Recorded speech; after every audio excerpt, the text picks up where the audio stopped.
tax season's over soon, so we'll get Ezra back. Ezra, which Ezra? Ezra Ramos. Oh, but because he is his working. He left his I position. think it was yeah, it was probably a rough month, but I think it's winding down. Okay. I mean, I thought he's more in HR. Maybe we covered that. A bit of both. Well, I guess I'm a little there. okay.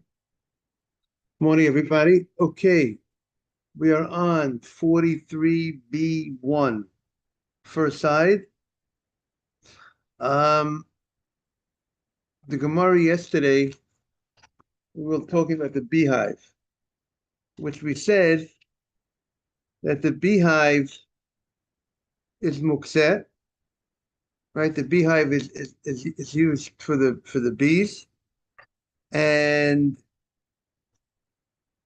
the bees are mukseh, and we said you could spread a mat on the beehive to prevent the heat in the summer, and you could put a mat on the beehive in the winter, prevent the rain from, hurting the beehive. And the Gemara was questioning the opinion of Rabbi Yitzchak that says you can only move an item, a movable item, for a movable item, but you can't move a movable item for a muksa item.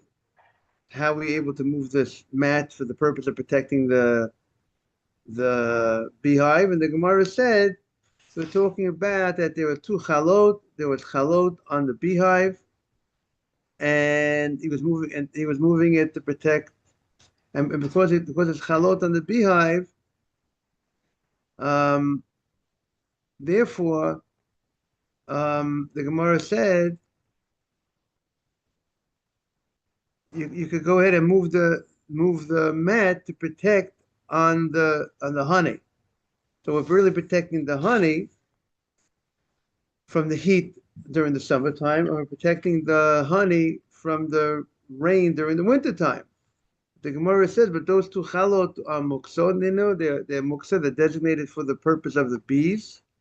And if they're serving the bees, the chalot are serving the bees, so then the chalot, they're there for the bees to eat during the winter, the Gemara said. So if they're for the bees, so they're not for you. They're separated from you.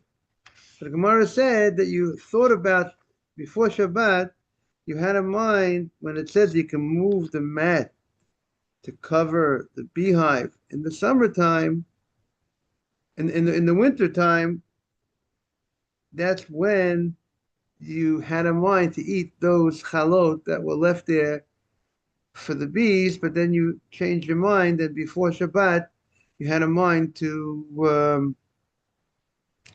eat that honey, right? That's what the Gemara said. So the Gemara, and therefore, since you had in mind for human food, therefore it's not muksa. So the Gemara shoots back. But what do you mean? So the Gemara says now we're on 43b1, first side. Good morning, Simon. So the Gemara says that's what the Gemara says. The chashav alayu, right? The middle of the first column in the actual English. The chashav alayu. You thought about them. You had in mind. You wanted to eat those cakes, those two cakes of honey. You wanted to eat it for human consumption. So the Gemara shoots back. If that's the case of the Braita, halo chashav alayu. But if you did not intend to eat those cakes of honey before Shabbat, meaning on Shabbat, you want to eat it, but you didn't think about it when Shabbat entered, right? If you didn't think about it when Shabbat entered, therefore when Shabbat entered, Bein Hashmashot, they were standing to be used as beef food, and beef food is separated from you. Halo chashav alayu. If you did not have in mind, what would the Braita hold? It would hold asur. You can't, according to Rabbi Yitzchak, you wouldn't be able to spread the mat on by the beehive where there's, even though there's cakes of honey, but if those cakes of honey are there for the use of the bees, so you are separated from you. You're not interested in it. So the Gemara says, and And by the way, um, this you see that there's a machlokas here. There's a general machloket between. Should we talk about it now, or maybe we'll wait a little bit? So the Gemara says, if you did not intend and think before Shabbat to eat the cakes of the honey during the winter, I mean, during the summer, we say, the cakes are there for you to eat. You know, the Gemara says, because it's honey, there's always honey, there's honey in the beehive, and, you're interested in protecting the honey. But we said during the winter that they just leave these two cakes for the bees. But now the Gemara says, since you intended to eat these two cakes, therefore they're no longer mukseh. Cakes aren't mukseh. So the Gemara says, but halo choshev alayu. But what about if I did not intend to eat these cakes?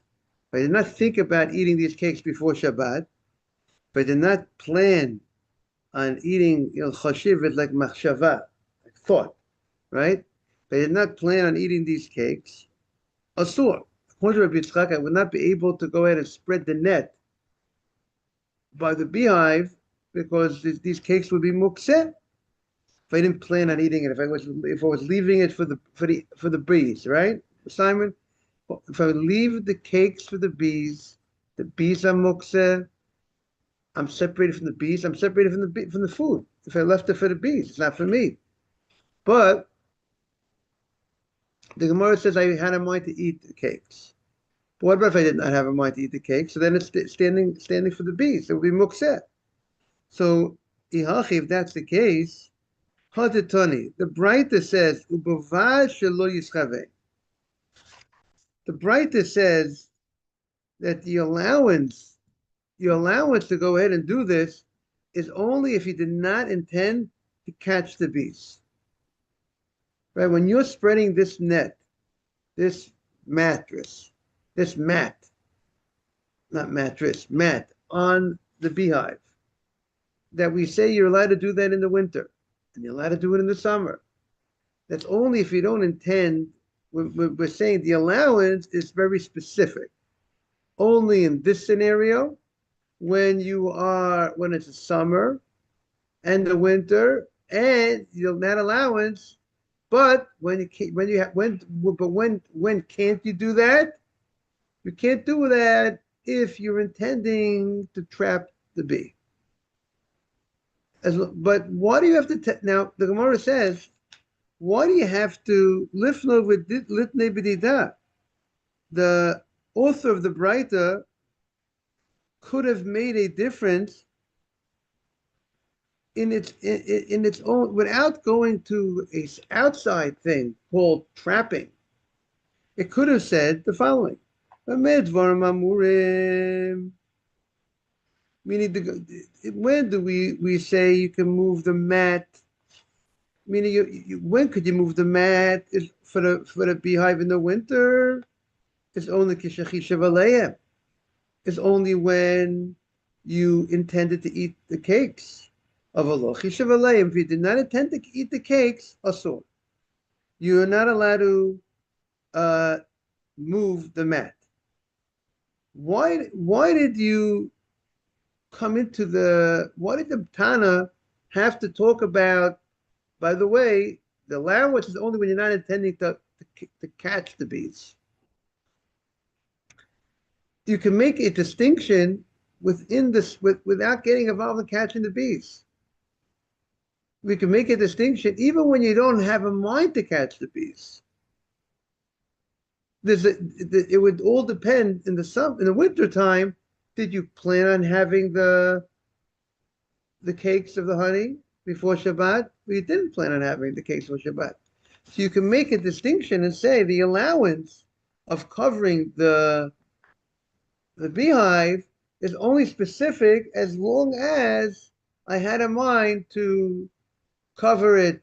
I had a mind to eat the cakes before Shabbat, but if I did not have a mind to eat the cakes before Shabbat of honey, I can't cover it.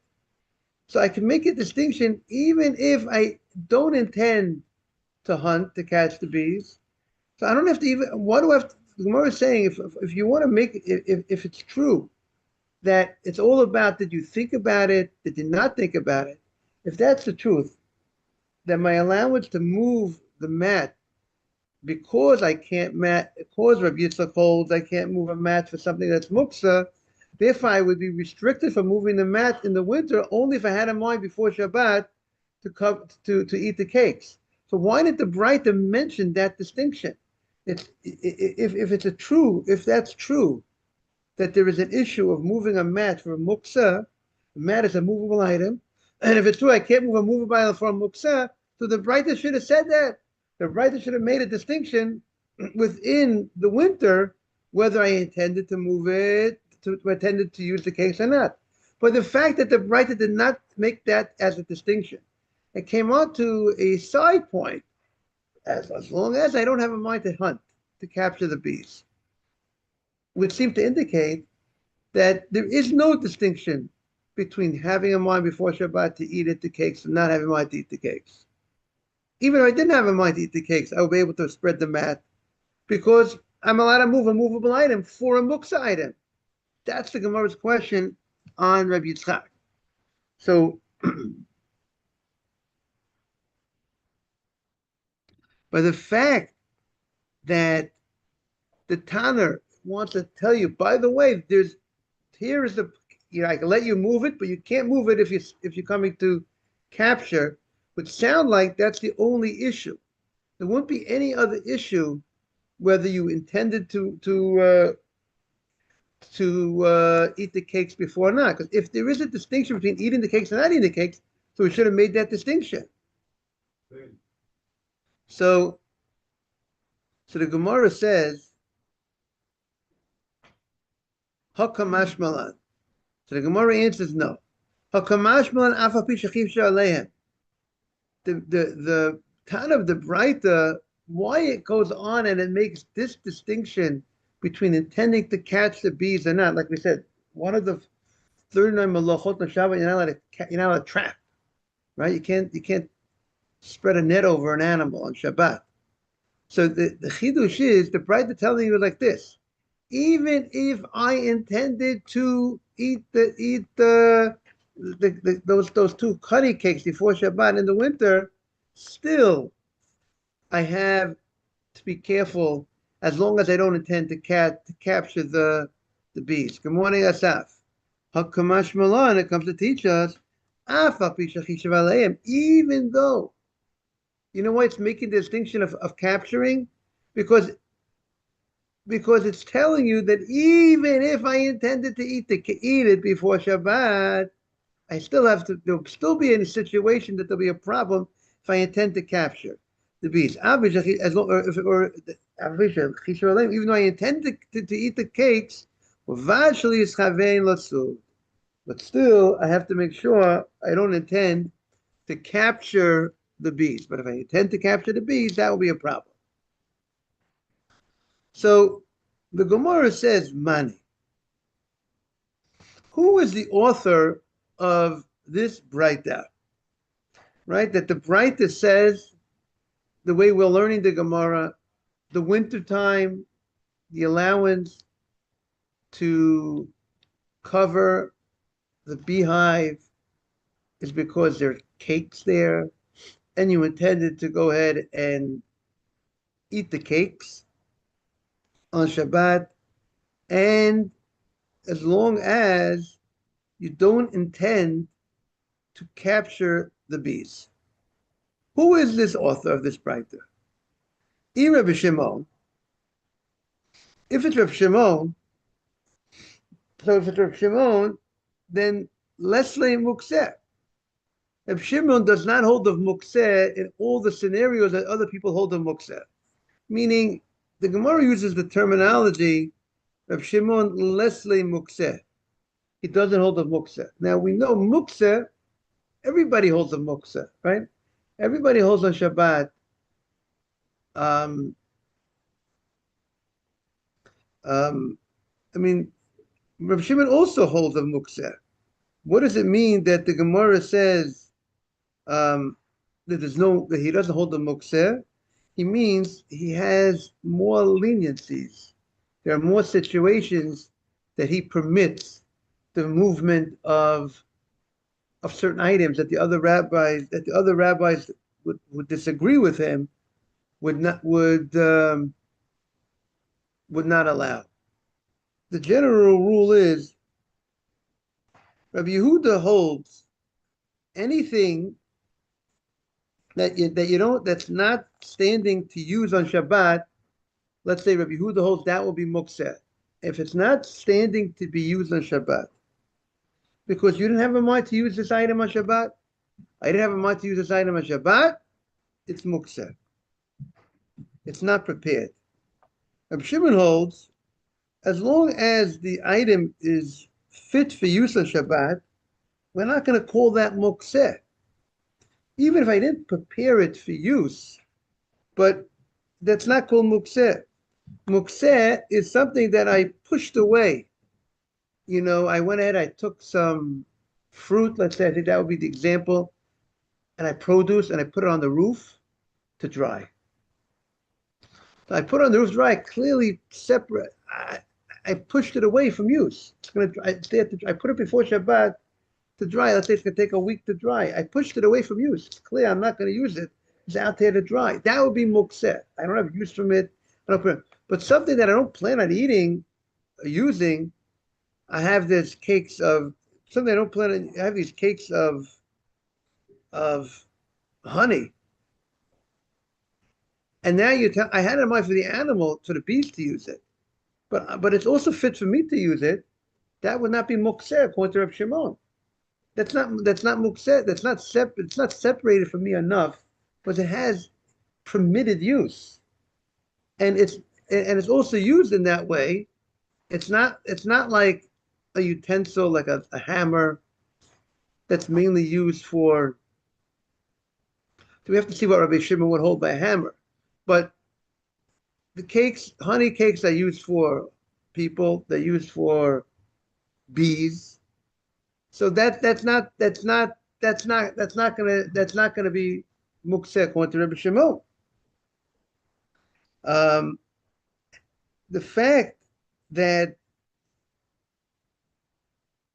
we say that these cakes would have been mukseh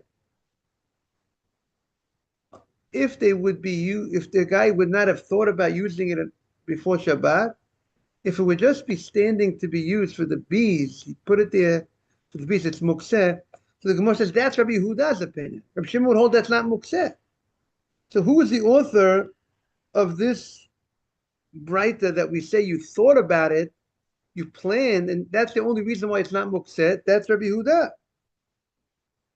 Is that clear? Because according to Rabbi Shimon, you don't need to think about the cakes before Shabbat, the honey cakes, to have in mind to eat it before Shabbat. That if you thought about it before Shabbat, you plan on eating on Shabbat. So even if you didn't think about eating it before Shabbat, on Shabbat, but they're cakes. They are, even though you put them there, even though they're there for the bees, but the Gemara doesn't consider that pushing away for human use. I had in mind for the bees to use it, but it's not called the level of it has. I presume there's a difference from that and putting something on the roof, where there's something wrong innately with the fruit. The fruit is not ripened yet, and I pushed it away from human use. I pushed it away, and there's an issue with the fruit. It's not ready for me to use, so therefore that would be Rabbi Shimon would hold that mukseh. But there's nothing wrong with the honey. The honey is ripe. Perfectly perfect human honey. It's perfectly ready for use. Except I wasn't planning on using it. The bees were going to use it. That's what the Gemara says. Who's the author? If it's Rabbi Shimon, let's say mukseh, he doesn't hold mukseh in such a situation. Now, so who is the author? So it's his colleague that disagrees with him. If it's Rabbi Yehuda, if if I did, Rabbi, the Gemara says, you know what? You could spread the mat over by the cakes, as long as you don't intend to capture the bees. So the Gemara says, but if Rabbi Yehuda, if you're telling me that the author of the Bright Rabbi Yehuda, we know Rabbi Yehuda has a, we know he's more strict regarding Mokseh. He feels there are more items under the category of Mokseh than Rabbi Shimon. And he's also more strict regarding another law. What's the other law called? Davar she'ein mitchaveh. When I do an act and I don't intend to do the sin, but it's possible the sin might happen. For instance, here, I'm spreading a mat to protect the honey,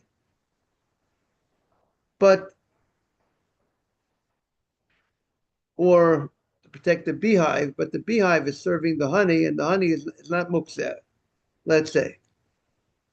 So, and the reason why it's not mukseh because I had in mind to eat the cakes. Okay, I dealt with the issue of mukseh, but is it possible that when I spread the mat on the beehive, is it possible that some bees will be trapped? Possible. But you told me as long as I don't intend to trap the bee. Rabbi Yehuda says, if you do an action on Shabbat, that action you might be doing an act of work. There's a 39 melachot of Shabbat, 39 acts of labor that's forbidden on the Torah level. If I do an act, and I might be doing that act of capturing, maybe yes, maybe no. I might, by putting this mat over, it's not definite that I'm going to be capturing the bee when I put the mat over this. Let's say because there'll be a hole, there's a little space that the bees could run, could fly out of. Morning, David. Right. So I have a little. David, we're talking about a beehive. We got some bees there. Back to the beehives, and never let right. Yeah, it's big stuff. And you got to go back to the country, David. Go to the country, got the beehives. Getting some fresh honey. You know, and if you want to put it on Shabbat, you want to put a mat to cover the beehive. You had to deal with to make sure that the beehive is not mukseh. So we said we made the beehive not mukseh because it had some honey on the beehives. With 2 cakes of honey, and the Gemara says that you had in mind to eat that honey before Shabbat.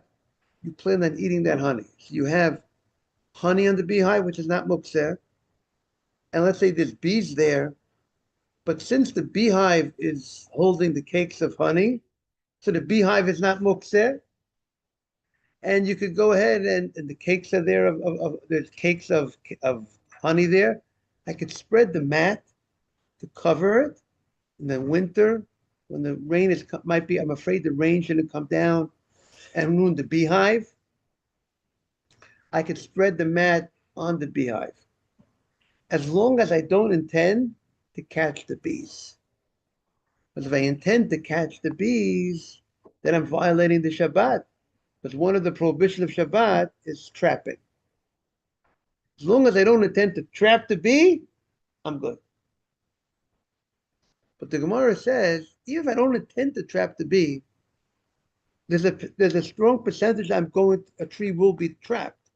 I didn't intend to trap the bee. I'm not looking to trap bees, but I might trap a bee when I put the mat on it. But the Gemara says, as long as you're not intending to trap the bee, and let's say I'm going to add one more point, it's not definite that the bee will be trapped. There's space that the bee could run out. That is good. You're allowed to go in and spread the mat because we don't know for sure that you're going to be you're going to be trapping. Rabbi, maybe it will be trapped. So the brightness seems to indicate the fact that it might be trapped, but since there's no definite good morning that it will be trapped, that's called psik resha. No definite that the bees will be trapped. So that's not a violation of Shabbat. You could do an act on Shabbat, even though a act of work might happen, but as long as it's not definite and you're not intending to do that act of labor, that is good. That's the famous case that we've mentioned earlier. If let's say you have a bed or a couch, you're outside in the summertime in Deal, New Jersey, and you have a dirt floor. You're out in the field or whatever, and you have a couch there, on the grass. Can you move the couch on Shabbat? And maybe the legs of the couch might make a groove in the ground, and a groove in the ground is softening up the ground. So it's like an act of plowing, and that's one of the 39 malachot of Shabbat. You can't plow. You can't break up. Soften the soil on Shabbat. That's part of that's plowing. That's part of the process of planting. Plow, soften the field, to be able to put the seeds in, and you can't do that on Shabbat. So the law is, Reb Shimon says, you know what, you can move the bed, move the couch on Shabbat, out in the grass, as long as it's not definite that you're going to make a groove by moving the bed. It's not definite you're going to make a groove. It might make a groove, and you're not interested, you're not intending to make a groove. You're not looking to make the groove. So Shimon says, but Rabbi, I might be softening up the ground. Do you want to soften up the ground? No, that's not what you're thinking. Are you going to be definitely making a groove? No, you could do it. Rav Shimon says. You know what Yehuda says? Yehuda says, no, you can't do it. Yehuda's more strict. He says, you know what? The fact that you might make a groove, I don't care that you're not intending to make the groove. We'll call it the rabbinic fence. You might be doing an act of plowing on Shabbat. So Rav Yehuda says, I can't move that bed on Shabbat if I might make the groove. If I know, I could tell you, as the expression goes, bet you bottom dollar, I'm not going to make a groove by moving the bed. The legs on the bed aren't strong enough that could dig deep into the ground to make a groove. No problem, move the bed, Rabbi Yehuda says. But if you might make a groove, that's called lo mischavein. I didn't intend to make the groove, but I might make. Rabbi Yehuda says I can't do it. So that's the Gemara's question. If you're saying the author of this Breita, is that clear, David? Good? Got it? Clear? If you're going to say that the author of this Breita is Rabbi Yehuda, regarding, and so if that's the case, so the same rabbi has different opinions on different issues. So, good morning, Boker Tov. So that Rabbi Yehuda, he has to be consistent. If he holds that there would be an issue, you have to think about eating those cakes before Shabbat, because if you don't plan on eating those cakes on Shabbat, those honey cakes would be mukseh, because you originally placed it there for the bees. If that's the case, but why? How can he allow you to put the mat, even though you address the issue? It's not mukseh because you plan on eating the cakes. But how could he do it? As long as you don't intend to catch the bees, but you might catch the bees, and he holds if you might do it as trapping, he would hold that you can't do something that you might do. Right, it's a critical law, right? And laws we have don't allow you to do something. Chance it might carry you to do something else. So why are we even debating that? Laws have always been where that you can't do this because it might make you that, which is no good. Ooh, why would they even debate this? Say, hey, Very, chance. Who cares? There's a chance. very good. So very good. So David is asking a great question. He's asking, how could Rabbi Shimon say? How could we say, there's an opinion that says, Rabbi Shimon says, as long as I don't intend to do the act, it's good enough. We have so many fences that we have that we say don't do this because maybe you're going to come to that. So if that's the case, so why would Rabbi Shimon say that as long as I'm not intending, it's good enough? So it could be, to answer your question, perhaps the problem is, let's say I forget it's Shabbat, right? So let's say you'll tell me, don't do this, don't handle everything on Shabbat, because I might come to carry it out in public property. Well, that's such a type of thing. Or don't move a hammer on Shabbat, or don't move a pen on Shabbat, so I might come to write with the pen on Shabbat, right? That's your, Fair enough. right. But perhaps there, the concern of the rabbis is, I might do the act with intent, meaning I might forget it's Shabbat. If I move a pen, I might write. When I write, am I intending to write? When you write, you're intending to write. When you carry, generally, many times you're intending to carry a lot of times. So the concern of the rabbis is I'm protecting because you might come to do the actual act of the prohibition with intent. But when you're doing an act where it's not going to lead to it's not protecting an act with an intent. So therefore, therefore it's not, meaning you would not, according to Rabbi Shimon, since the issue here is you're not going to possibly intend to do the sin. It's not that, I am not intending to trap the bees. I might trap the bee. I'm not intending to make a groove. The groove might be made. But my action is I'm not intending, there's no issue of intent to do a sin, that I might to protect the intent of a sin. But the other prohibitions perhaps are more about protecting a person from doing a act of action with intent. Let's give it, we learned a lot about the concern of stoking the coals on Shabbat, right? We learned about that you can't go ahead and put food on an open flame before Shabbat if the food is, let's say, 10%, 20%, 30% cooked. If it's only going to reach 30% before Shabbat, everybody says you can't leave the food there on the open flame on Shabbat. If it reaches 30%.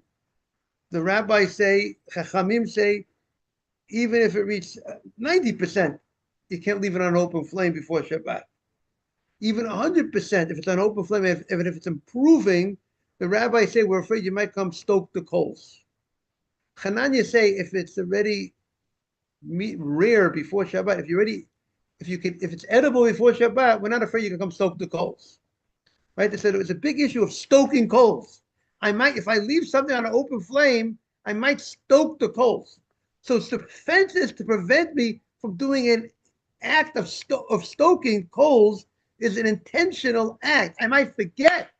So I'm so worried about my food, I might forget to stoke the coals. But that act is an act of intent of stoking. So that is where we'll make more of the fence. But when I'm not intending to do the act of sin, maybe they would be more lenient. How do you like that, David? If the byproduct is the act, the actual, right. So because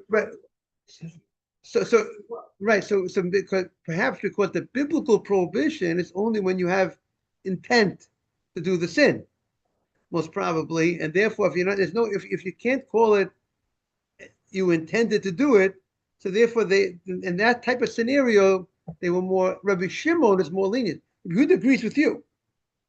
Rabbi Shimon is more lenient in that case. Have a great day, everybody. Thank you for joining, David.